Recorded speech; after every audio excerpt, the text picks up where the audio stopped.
Oi, meus alunos do terceiro ano. Aqui estou eu em mais uma aula de filosofia. Meu nome é Caroline e vamos continuar com o nosso conteúdo de filosofia desse segundo bimestre. Eu espero que vocês tenham compreendido toda aquela questão de senso moral e consciência moral da última aula, assim como os juízos, né? Os juízos de valores e os juízos de fato.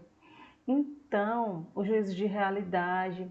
Então, para a gente dar continuidade a esse campo ético, a essa existência ética, que é esse tema da nossa segunda unidade, o tema dessa aula, né, é moral e ética. É, é tão esperado a gente saber desse tema para poder que a gente compreenda melhor os outros conteúdos que estão por vir. Então, para a gente desenvolver bem essa questão, a gente tem que entender que os conceitos de moral e os conceitos de ética, eles são diferentes. Por mais que a gente aplique ele como um sinônimo na realidade, nas frases, a gente aplique moral e a ética como se tivessem o mesmo significado. Mas é preciso que a gente estabeleça algumas diferenças entre eles para poder a gente caminhar bem em todos esses conteúdos. Bora lá. Moral. Moral vem do latim mos ou mores, que significa costume, maneira de se comportar regulada pelo uso, e do verbo também moralis ou morale, adjetivo referente ao que é relativo aos costumes. Então a gente entende que essa palavra moral está ligada ao costume, está ligada a comportamento e outras coisas. E entre outras coisas que a gente vai tentar mostrar para vocês agora. Então, moral, ele tende a ser um conjunto de regras que determina o comportamento dos indivíduos em uma sociedade ou em um grupo social. De um modo mais simplificado para entender, o sujeito moral é aquele que age bem ou mal na medida que ele aceita ou não as regras moral, na medida que ele aceita ou não esse comportamento moral dessa sociedade, admitido em uma certa época ou um certo grupo de pessoas. Diz a ação moral concreta quando nos perguntamos: o que devo fazer? Como devo agir nessa situação? O que é certo? O que é condenável? Porque essas perguntas serão respondidas a partir da maneira de agir dessa sociedade, esse costume que paira no ar. É algo simbólico, é algo que age em nossa sociedade simbolicamente. Resumindo, a moral é um conjunto de regras que são aplicadas ao nosso cotidiano, sempre no seu cotidiano, no meu cotidiano, no cotidiano de uma sociedade, tem esse campo de regras que a gente denomina como moral. Então, eu sou imoral quando eu não ajo de acordo com essa regra estabelecida por uma determinada sociedade, por essa moral, por esse conjunto de comportamento. Vocês estão entendendo? Esse conjunto de regras orientam o comportamento do indivíduo, norteando suas ações, dizendo o que ele vai fazer, norteando seus julgamentos sobre o que é certo ou errado. Então, esse conjunto de regras vai dizer o que é certo. Se eu for de acordo a esse conjunto de regras, eu vou estar agindo corretamente. Então, se eu for contra esse conjunto de regras, eu vou estar agindo não corretamente, eu vou estar agindo na imoralidade, eu vou ser um sujeito imoral. Por exemplo, se muitas pessoas acreditam que fofocar, falar mexericar não é legal, falar da vida dos outros, com o passar do tempo, esse ato entra em um consenso geral e estabelece-se que falar dos outros, principalmente no ambiente de trabalho, é imoral. Então, se tornou um comportamento aplicado ao cotidiano, onde todas as pessoas foram colocando em prática que fofocar não é legal e acabou sendo moral não falar da vida dos outros. Então, quem fala da vida dos outros é considerado um sujeito imoral. Exemplos de moral: ajudar pessoas com necessidades, porque isso está no nosso simbólico, no regimentos simbólicos da sociedade.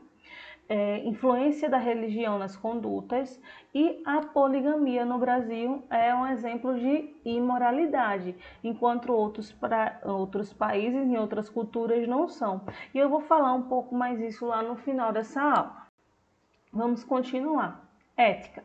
Agora, a ética vem do grego ethos, que significa jeito de ser, modo de ser e caráter. A gente entende que moral é esse conjunto de regras, esse conjunto simbólico que paira sobre a sociedade, que paira sobre um grupo social que diz aquilo que é correto e o que é errado.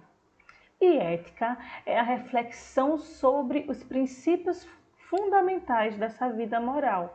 É a reflexão sobre essa moralidade. É eu refletir sobre esse conjunto de comportamentos que paira sobre a minha sociedade. Por exemplo, eu, enquanto sujeito, decidindo ser moral ou ser imoral. Essa reflexão orienta-se das mais diversas direções, dependendo da concepção do ser humano tomada como ponto de partida. Por quê? Por exemplo, a pergunta: o que é bem e o que é mal? É um exemplo de uma pergunta que segue os princípios éticos. E essa pergunta pode ser respondida diferentemente conforme o fundamento da moral. Porque, caso ele responda conforme a ordem cósmica, o que é bem e o que é mal vai ter um significado. Caso a resposta vá sobre a vontade de Deus, na religião, seja qual for, vai ter outro significado. Caso, por exemplo, eu vou pegar alguma corrente filosófica para poder responder essa pergunta, vai ter outro significado. Nenhuma das ordens exterior à própria consciência humana, ou a minha consciência humana vai ditar o que é bem e o que é moral, o que é mal. Então, resumindo, a ética é a reflexão sobre essa moralidade. A ética nos ajuda a responder as perguntas como, por exemplo, eu quero isso? Sim ou não? Mas eu posso? Sim ou não? Mas eu devo? Sim ou não? E como é que a ética responde essas perguntas? A partir da reflexão da moralidade. Eu refletindo sobre esses comportamentos que regem sobre a sociedade que eu estou incluindo, que você está incluída, e é com essas perguntas com essas respostas que você se condiciona a ser um sujeito moral ou imoral. Se você responde de acordo com os princípios morais, você é um sujeito moral. Eu vou falar mais um pouco sobre os sujeitos morais nas próximas aulas, mas enquanto isso eu quero que vocês se atenham a essas questões que eu estou trazendo nessa aula. Se você chegou à conclusão de que fazer fofoca não é legal, você leva isso para o seu dia a dia e procura agir de forma ética. A gente chegou à conclusão, lá na moralidade, de que esse costume de que fazer fofoca é imoral, que não é legal. Todo mundo começou não, fazer fofoca não é bom, fazer fofoca não é bom. Então isso acabou fazendo o quê? Se tornando um costume de uma determinada sociedade. Então acabou sendo o quê? Moral não falar da vida dos outros e imoral falar da vida dos outros. Então, se eu sigo corretamente essas questões moral, eu vou seguir esses princípios éticos e vou ser um sujeito moral, porque eu vou agir de forma ética, porque eu vou refletir sobre essa moralidade. Então, eu quero que vocês entendam que moralidade é esse conjunto simbólico de costumes que agem sobre a sociedade. E ética é o que eu posso fazer e é o que eu devo fazer, o que eu quero fazer para refletir sobre esses costumes e procurar agir de forma ética, de forma que corresponda a essa moralidade. Exemplos de condutas éticas são: não prejudicar as pessoas no ambiente do trabalho, porque se tornou moral ajudar as pessoas no trabalho. Então, se eu não prejudico as pessoas no trabalho, eu vou agir de forma ética. Respeitar as leis, porque outra coisa que é um conjunto simbólico na sociedade de normas são as leis. Então, se eu respeito as leis, eu vou agir de forma ética. E a tolerância religiosa, porque a tolerância, tolerar as diferentes e diversas formas de religião é algo moral. Então, se eu correspondo a esse princípio, estou agindo de forma ética e sou um sujeito moral. Vocês estão compreendendo? Vamos lá. E qual é o caráter histórico e social da moral? Vou conversar aqui um pouquinho com vocês sobre essas questões. E sobre aquela questão da poligamia que eu falei, vocês lembram? Bora lá. A fim de garantir a sobrevivência, o ser humano ele age sobre a natureza, transformando-a em cultura. Ele começa a construir família, ele constrói os seus próprios costumes, e esses costumes familiares e individuais começam a se tornar cada vez mais coletivos. Então, a ação do homem sobre a natureza, ela começa a ser transformada em cultura, porque a partir de quando o homem ele começa a transformar a natureza que antes era intacta, não tinha transformação pelo homem, ela começa agora a ser transformada em cultura. Para que a ação coletiva seja possível, são estabelecidas certas regras que organizam essas relações familiares, de família com família, de grupo social com grupo social, vocês estão entendendo? Então, para que isso seja possível, tem que se estabelecer algumas regras. Por isso é impossível um povo sem qualquer conjunto de normas de conduta. Aqui no Brasil, lá na América do Norte, seja no continente africano, seja no continente europeu, na Ásia, seja na Oceania, seja no Polo Norte, Polo Sul, todos os povos têm algum conjunto de normas e condutas. Podem ser diferentes. O conjunto que rege, por exemplo, o conjunto de normas, o conjunto amoral que rege a Índia, por exemplo, não é a mesma que rege aqui. Seja a moral que rege outros países, não é a mesma que rege o nosso país, por exemplo. Mas é impossível observar um povo sem qualquer conjunto de normas, porque são essas normas que tornam possível a ação coletiva, a convivência coletiva.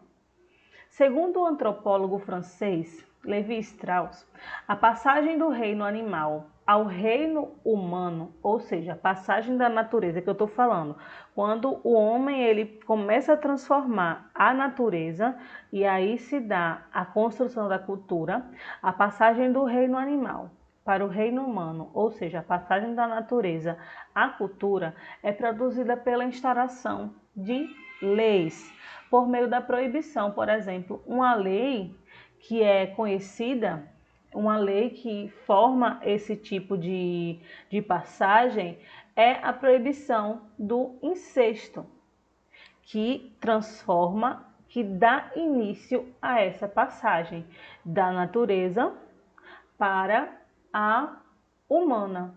Assim se estabelecem as relações de parentesco e de aliança sobre os quais é construído o mundo humano e que é simbólico, como eu falei. Esses costumes, essas regras que regem a nossa vida em comunidade, a nossa vida em sociedade, é puramente simbólica.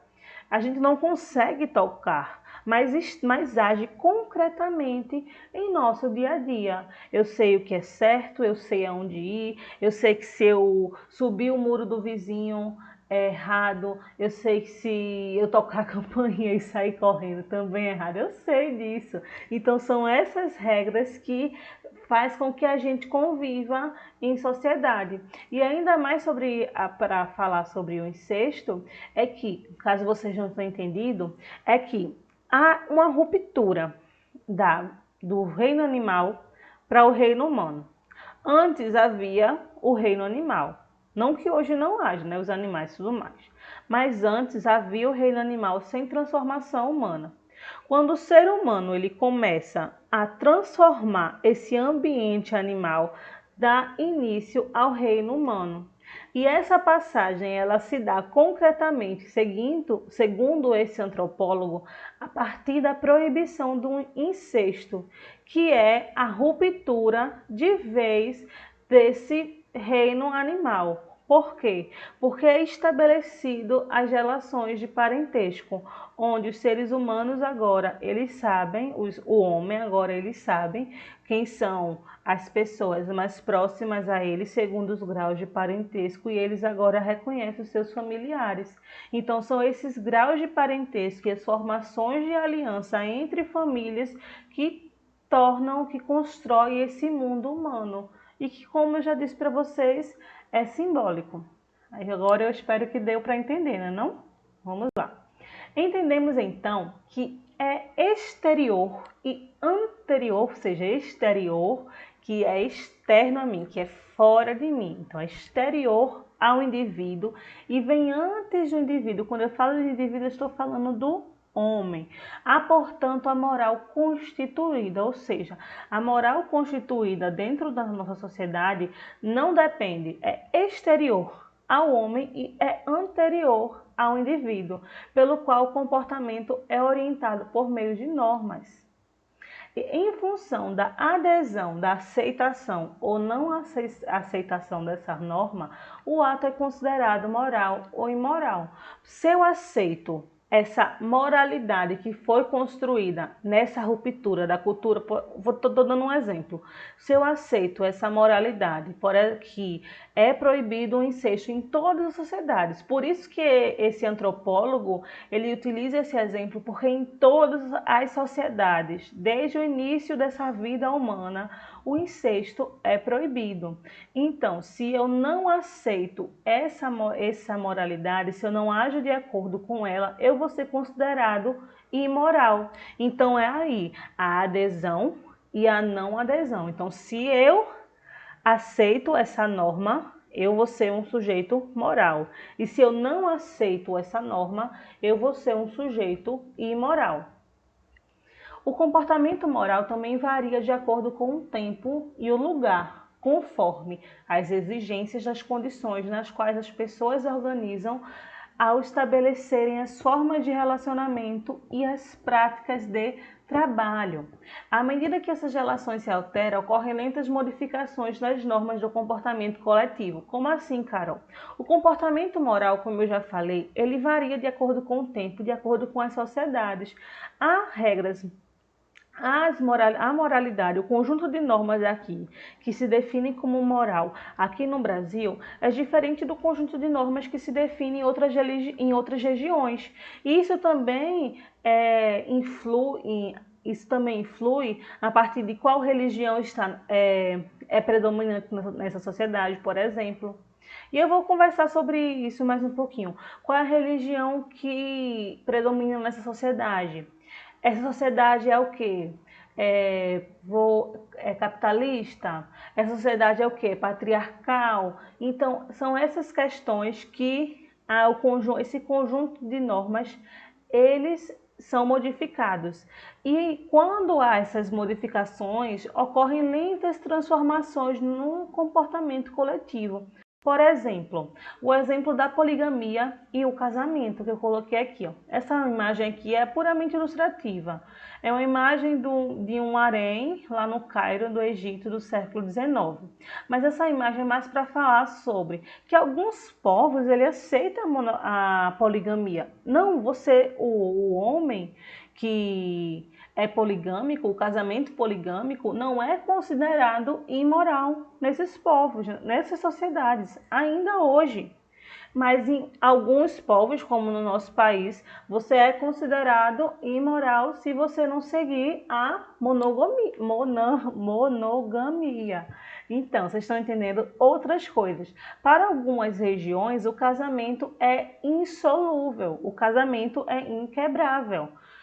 Já em outras, permitem o divórcio, como a nossa. Então, vocês percebem que em regiões onde há muita influência da religião, o divórcio não é permitido. Em regiões